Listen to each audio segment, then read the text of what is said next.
welcome back to another episode of Margaret and Erica Investigate. I'm Margaret and I'm joined with Erica.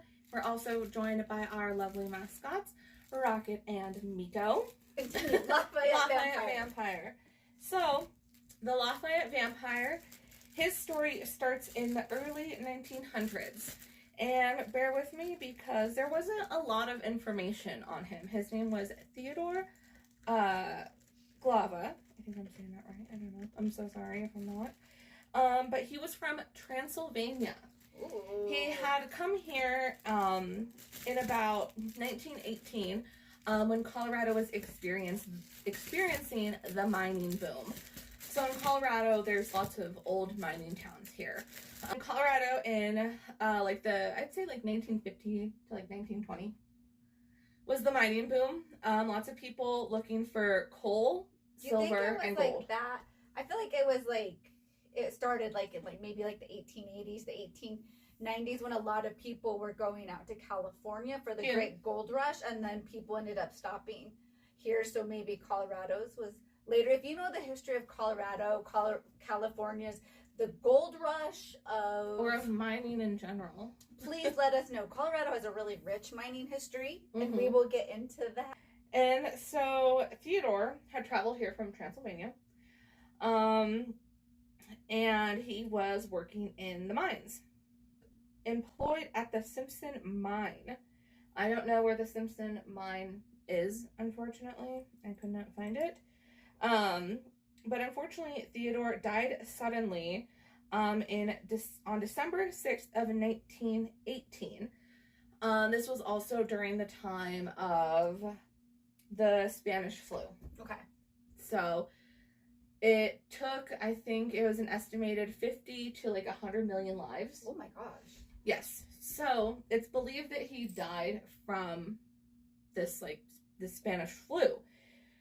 So when he had died, and I think before he died, a lot of people in town already thought he was a vampire because he was from Transylvania.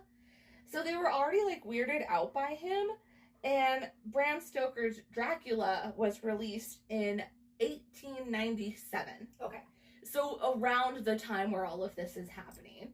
And even now, when a movie or a book comes out and everybody's super into it, how everybody was saying shake and bake for a year after Talladega Nights came out, or how everybody had vote for Pedro shirts after Napoleon Dynamite came out. Everybody jumps on the hype train. You jump on the hype train, and this was sort of like that.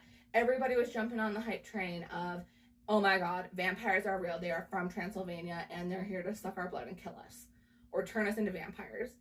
And so I think that Theodore being in town, being from Transylvania, they were already skeptical of him, and then the flu started happening.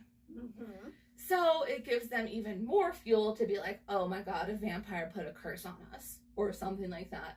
I feel like curses were super huge back when. Everybody believed in curses. Well, you got to think all the migration that was happening from Europe and all the European cultures and people that did believe in curses, and so that it would come over here to where it was big. That was just everyone was a witch and everyone was cursed. All right, that's how I feel about way back in the day. Everyone was a witch, everyone would curse you. And we'll get into witches later because it's a fascinating history about women's rights and patriarchy culture. Yes. So I couldn't find a lot of other information as to why the townspeople thought he was a vampire. That's just speculation. Like I said, this was in 1918. So records weren't super well kept, and a lot has been lost. Just to time how it is. So they believed he was a vampire. So what the townspeople did is, after he had died in 1918, they dug him up. They dug up his grave, and they saw that his nails looked very long, and that his teeth were protruding from his mouth, and he also had blood in his mouth. So they thought, oh my God, this is a vampire for sure. Confirmed vampire. So what the townspeople did is they drove a wooden stake through his heart. If you go to that grave now, there is this huge tree growing out of what looks like where Theodore's heart would be in his grave. The tree obviously wasn't there when he was buried, so a lot of people attribute it to the stake that was driven through his heart. The tree grew from that stake.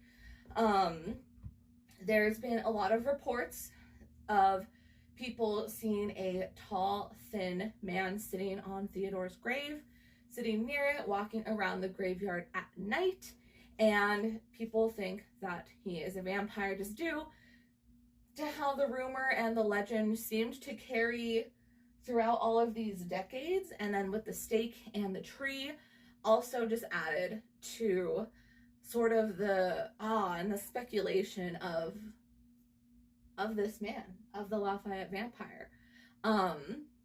So yeah, crazy. People have seen his ghost walking around at the grave.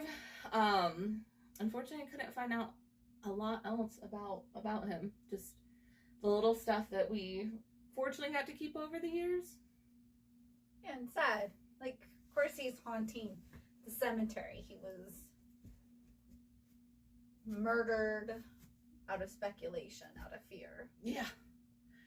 Definitely, because everybody just thought he was a vampire. Or he died from the Spanish flu and then his body got a stake driven through it. Because back then, people didn't know that in death we can still have blood coming out, that our gums recede, that our fingernails look like they're growing when really it's the skin receding. Yep, exactly.